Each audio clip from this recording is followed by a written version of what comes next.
नमस्कार। आज डिसेम्बर मास 21 तारिख शनिवार। आज भागवत वाणी। प्रशांत चित्त राजगुण स्वभाव को शांत करी निष्पाप होई ब्रह्मत्व प्राप्त होइथिबा जोगी माने परम व शाश्वत सुख लाभ करती।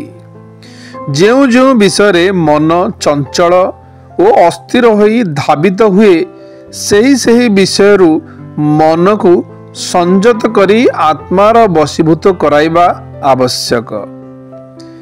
धैर्ययुक्त बुद्धि सहकारे मन को सम्यक रूपे आत्मारे निवास कराई किंचित भी अन्य विषय प्रति चिंता न करी धीरे धीरे संसार उपरीत हो जाओ।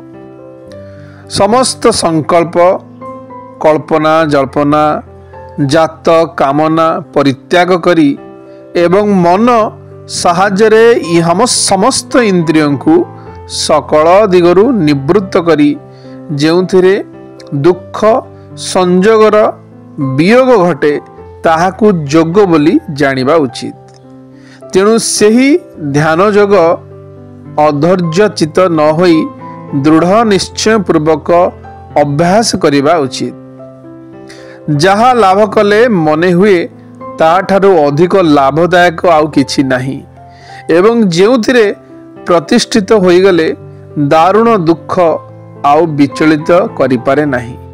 जेउ अवस्थारे अतीन्द्रिय ध्यान जोगी अत्यंतिक और बुद्धिग्राह्य सुख अनुभव करती सही सुख रे स्थित होई गले केबे तत्वरु विचलित होंती नाही।